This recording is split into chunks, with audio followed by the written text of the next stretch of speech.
Bendiciones. Vamos a continuar ahora con nuestro video número 25 y hemos avanzado al capítulo 6, versículos del 1 al 11, donde se encuentra este tema, la comunidad y la justicia interna. Y vamos a comenzar por leer el versículo 1, no sin antes dar esta reflexión primero. La iglesia tiene el deber de ser el modelo, el tupos, el ejemplo, modelo, ejemplo al mundo de lo que es la justicia. Nuevamente, el tema es la iglesia debe de ser el modelo y el ejemplo al mundo de lo que debe o de lo que debe ser lo que es la justicia. Ahora bien, le voy a dar una lectura al versículo 1 para conocer la naturaleza del problema acontecido allá en Corinto. Así que, si me siguen, está bien. ¿Osa alguno de vosotros, cuando tiene algo contra otro, ir a juicio delante de los injustos y no delante de los santos? Es una pregunta que Pablo está haciendo en estos momentos para entender la cuestión de cuál fue la naturaleza del problema. Miren, los hermanos en Corinto trastornaron, cambiaron, modificaron la imagen verdadera de lo que debe de ser una iglesia de Cristo, una congregación de la iglesia de Cristo o una comunidad de la iglesia de Cristo. Voy a estar usando los tres sustantivos en forma intercalada. A veces voy a decir la comunidad, a veces voy a decir la iglesia, a veces voy a decir la congregación. Como quiera que sea, creo que ustedes me entienden que se refiere al grupo miembros de la iglesia de Cristo. Por eso, esto que sucedió allá en Corinto nos va a dar otro elemento en el sentido de lo que significa la comunidad, lo que significa la congregación, el grupo de cristianos que tienen todo en común. La comunidad de Cristo se debe de caracterizar, la iglesia de Cristo se debe de caracterizar por su manera de impartir justicia internamente. ¿Cómo debe hacer una iglesia, una congregación de la iglesia de Cristo? ¿Cómo debe hacer cuando en su seno brota el pecado, ya sea en la persona de un hermano o en la persona de una hermana? Cuando un hermano, una hermana cae en pecado, ¿qué debe de hacer la iglesia? ¿Qué debe hacer la comunidad? Vamos a ver aquí lo que Pablo está diciendo en la primera parte. Cuando dice, cuando una persona tiene un asunto contra otro. En el versículo 1, cuando les acabo de leer, donde dice, ¿osa alguno de vosotros cuando tiene algo contra otro ir a juicio delante de los injustos y no delante de los santos? Vamos a desglosarlo poco a poco. La frase que Pablo está presentando, la pregunta, es, ¿se atreven los cristianos cuando tienen problemas entre ellos? Recuerden que en la iglesia, la congregación, está formada por personas que somos imperfectas y que podemos tener roces entre nosotros. No hay empatía, no hay simpatía, tenemos características diferentes. Ocasionalmente vamos a tener opiniones diferentes. Algunos son de sangre flemática, más calmados. Otros son de sangre muy caliente. Inmediatamente se encienden, se incendian y quieren casi matar a los hermanos que están en desacuerdo con su opinión. Entonces, ¿hay desacuerdos en las congregaciones? Claro que sí. Si usted menciona que al menos en la suya no, gracias a Dios. Pero la realidad es que la mayoría de las congregaciones tienen conflictos internos, unos menores, otros mayores, pero tienen conflictos internos. Lo cual nos lleva a lo siguiente, miren, la iglesia no está compuesta, tenemos que aceptar eso, no está compuesta de personas que son literalmente perfectas, sino que todas las personas que conformamos las congregaciones somos personas imperfectas. Tenemos defectos y tenemos que aceptarlo. Ahora, hubo en el pasado, al menos Corinto es un ejemplo, en estos momentos, hubo en el pasado hay en este presente y habrá en el futuro, antes de que venga Cristo Jesús, siempre va a haber conflictos dentro de las comunidades de la iglesia de Cristo. Siempre va a haber.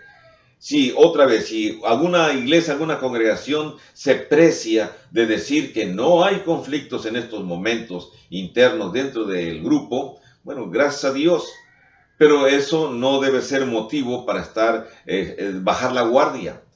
Debemos estar siempre atentos para saber cómo solucionar los conflictos cuando se presenten. Ahora, en la iglesia, en la congregación, puede suceder que haya conflictos aún legales entre miembros y miembros de la congregación, un miembro contra otro miembro. ¿Puede suceder? Puede suceder. Es correcto. O sea, puede haber aún asuntos legales, legítimos, que necesitan resolverse ante la justicia humana. Ahora viene más. El escándalo no es experimentar con conflictos. Eso no hay ningún problema. Podemos tener conflictos y como personas pensantes y más cristianos, hermanos que nos queremos unos a los otros, los podemos resolver amablemente, aún en forma legal. Menciono de una manera en la cual se requieren firmas o documentos legales. Se puede. Pero la cuestión aquí es el escándalo dentro de la congregación cuando sucede y los gritos contraproducentes, las ofensas contraproducentes entre un hermano contra otro hermano. Por eso el escándalo sucede cuando no se busca la manera de solucionar los conflictos legales dentro de una congregación. Entonces, esto es importante como cuando Pablo pregunta aquí, dice, bueno, ¿tienen problemas? ¿Se animan a ir a resolver ese asunto en en el aspecto legal o lo pueden resolver dentro de la congregación? Pablo nos lleva otra vez a analizar y a un punto de vista importante aquí cuando hay asuntos que resolver. Y nos lleva a entender la dicotomía. Déjenme explicarles rápidamente qué cosa es dicotomía.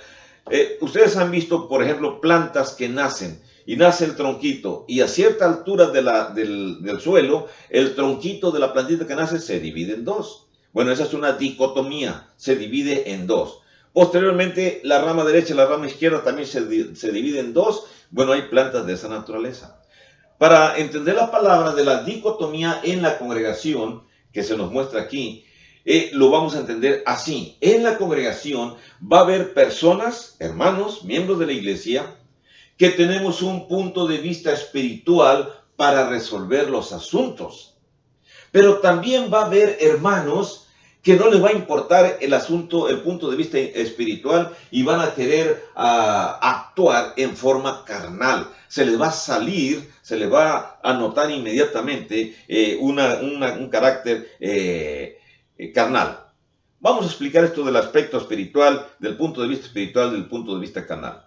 Por ejemplo, en el punto de vista espiritual, ¿cómo pensamos los cristianos acerca de las posesiones terrenales que tenemos? Le voy a decir cómo pensamos los cristianos. Las posesiones terrenales que tenemos no son nuestras. Dios nos las dio y nosotros nos convertimos en mayordomos. Vamos a cuidar esas posesiones terrenales, vamos a administrarlas, pero no es asunto muy importante. Es solamente mientras estamos en la tierra, los cuidamos, los manejamos, extraemos recursos para ayudar a la iglesia cuando sea necesario. Pero el día que me vaya, esos asuntos terrenales, esos asuntos, bienes inmuebles, por ejemplo, posesiones, se quedan. Ese es mi punto de vista espiritual. Pero si tenemos un punto de vista carnal, entonces no vamos a decir que estos bienes o estas posesiones que tenemos, no vamos a decir Dios me las ha proporcionado. El Señor me ha dado la mayordomía para que yo administre estos bienes. Soy un dueño temporal nada más. El dueño de todo es el Señor. Cuando pensamos espiritualmente, a nuestras posesiones materiales siempre le damos ese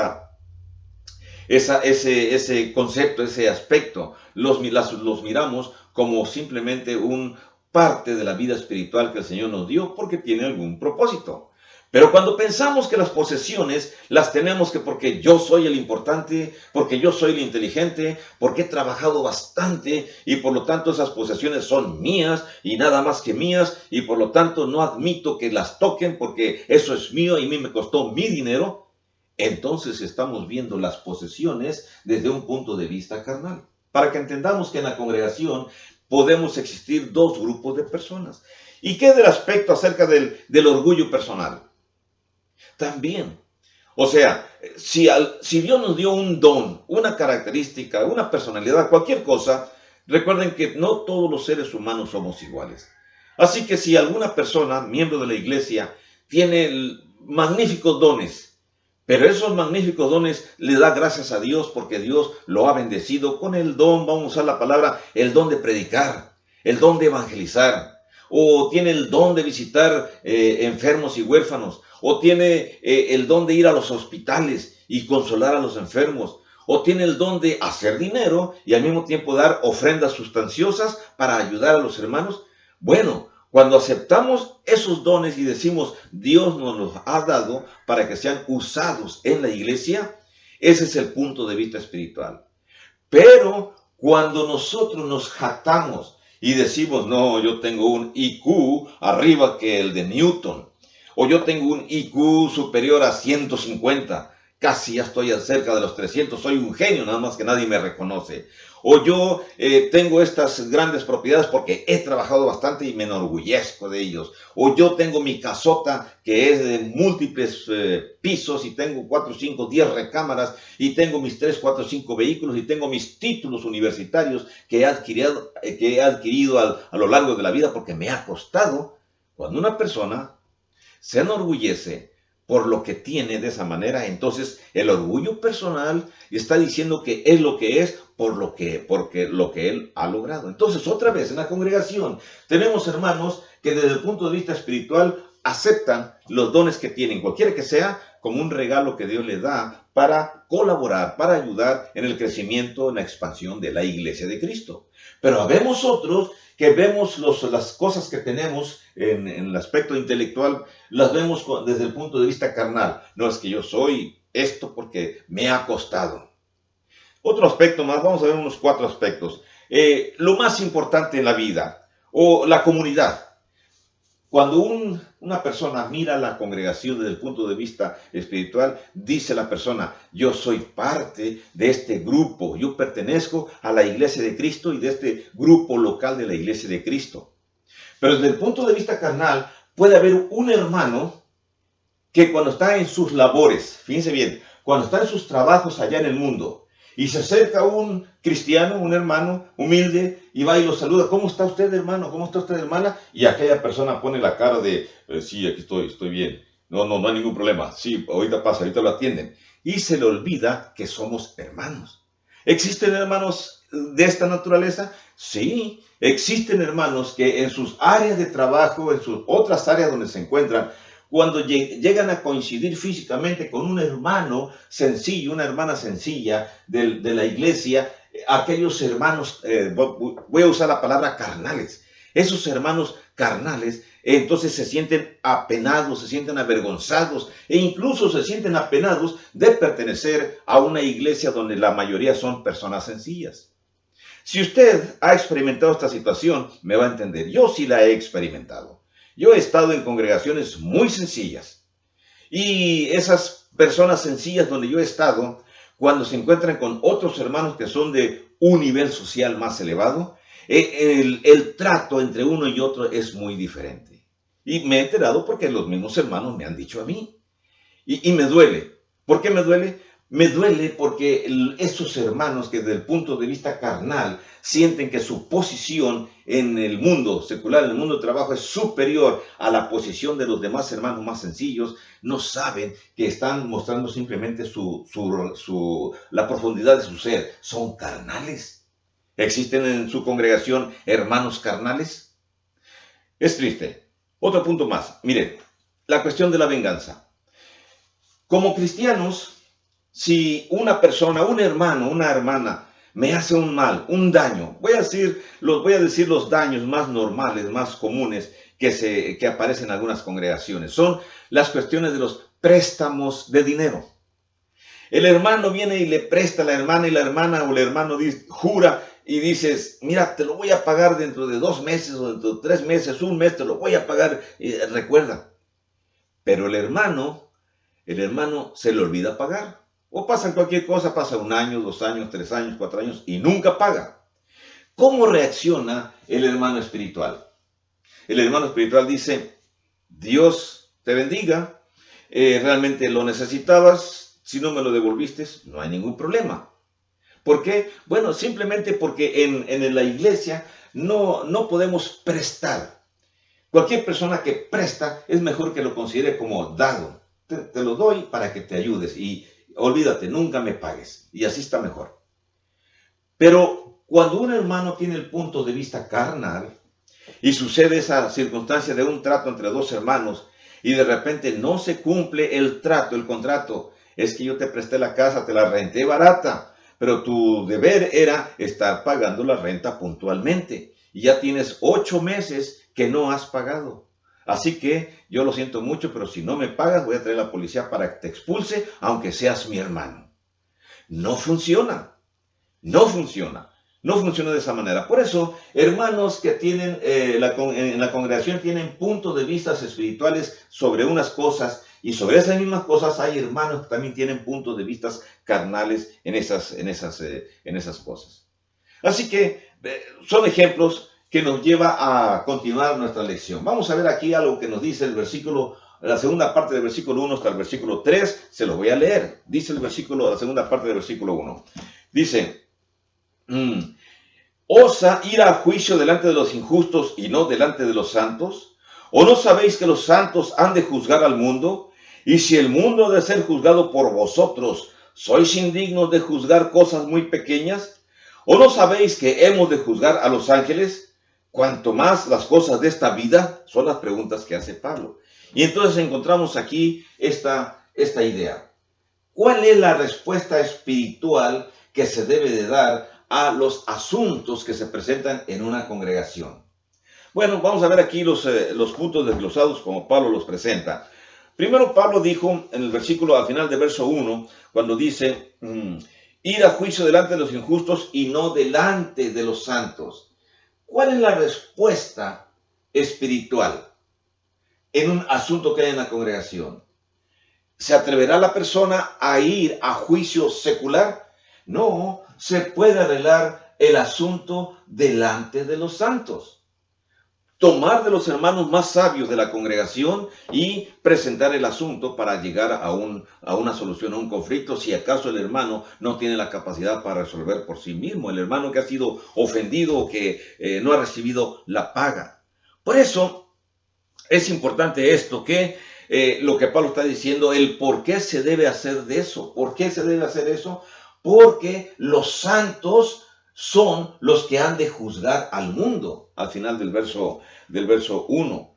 Al final del verso 1 aparecen los santos y al principio del verso 2 dice, ¿o no sabéis que los santos han de juzgar al mundo? Entendamos eso entonces, que primero, ¿quiénes son los santos? Los santos, aunque lo puse en punto C, los santos son las mejores personas de Dios. Los santos son los que están armados con la sabiduría de Dios, con el conocimiento de Dios. Entonces los santos, la congregación, son el tribunal adecuado, son en la sala de juicio adecuada para solucionar las contiendas pequeñas que existen en una congregación. No hay necesidad de acudir a los tribunales seculares como haría un hermano carnal, sino que tenemos que realizar o hacer las soluciones de nuestros pequeños problemas en el tribunal de los santos, porque el propio Pablo dice, los santos son los que han de juzgar al mundo. ¿Qué, acaso no somos capaces? Dice Pablo. Ahora, esta frase donde dice, han de juzgar al mundo. Bueno, cuando hablamos de que los santos son los que han de juzgar al mundo, implica que el juicio que la comunidad o que la congregación aplica en contra del mundo, en contra de otras personas, es de esta manera. El juicio lo aplicamos cuando tenemos un estilo de vivir diferente.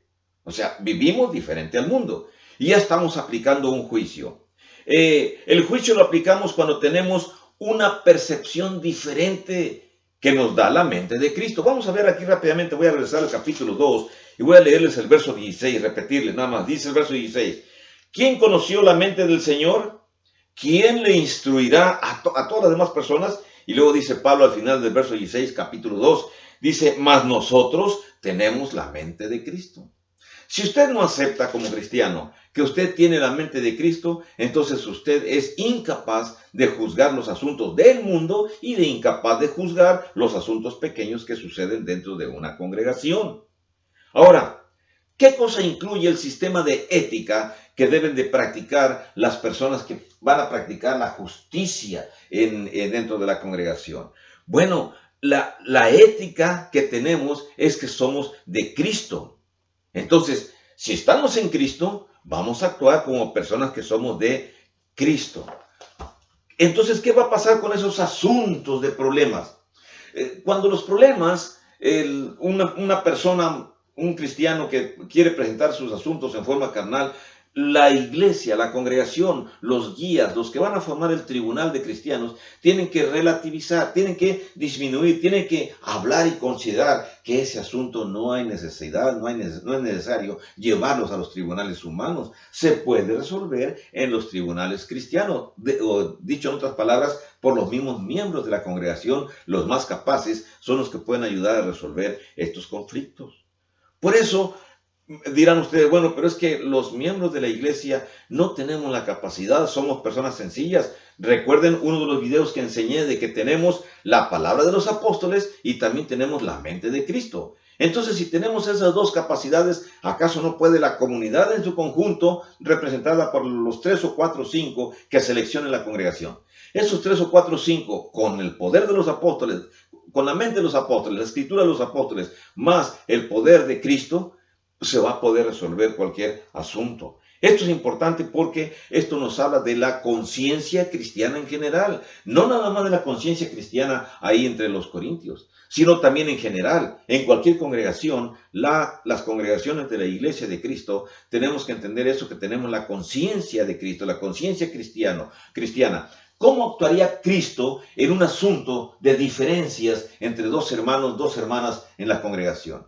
Bueno, de esa manera actuaría Cristo. Además, ya sabemos cómo se tiene que actuar. La mayoría de las congregaciones de la iglesia de Cristo ya sabe cómo aplicar la regla de Mateo. Si tienes algo con tu hermano, ves primero en privado y resuelve el asunto. ¿No pudiste? Entonces llévate 1 o 2 testigos contigo y resuelve el asunto. ¿No se pudo? Bueno, entonces habla con el liderazgo de la congregación. ¿No se pudo? Bueno, entonces díganlo a toda la congregación. Y toda la congregación no se resuelve el asunto, entonces hasta lo último ténganlo por gentil y publicano. No, ni siquiera estoy mencionando los párrafos bíblicos, pero la idea es esta. Si tenemos la conciencia cristiana en general, entonces somos capaces. Por eso Pablo pregunta, dice, ¿o qué? ¿Sois incapaces? Bueno, el texto bíblico no dice indignos, el texto de la Reina Valera dice, sois incapaces, dice, sois indignos de juzgar cosas muy pequeñas, indignos o incapaces, que acaso no podemos juzgar las cosas que son menos importantes en una congregación. Claro que sí, podemos juzgarlas. Claro que sí, podemos resolverlas, podemos ayudar a que nuestros hermanos lleguen a una solución pacífica en estos asuntos. Ahora, vamos a hablar acerca de los niveles de importancia. Miren, en la iglesia va a haber conflictos de carácter espiritual. Esos son los asuntos de mayor importancia. Voy a poner un ejemplo de un asunto de carácter espiritual. La congregación está inmadura. Y la congregación ha escuchado que hay problemas, por ejemplo, en que ha visto muchos grupos pentecostales donde las mujeres predican al frente. Y entonces 2 o 3 hermanas dicen, es que yo también quiero pasar al púlpito a predicar, puede decir una mujer.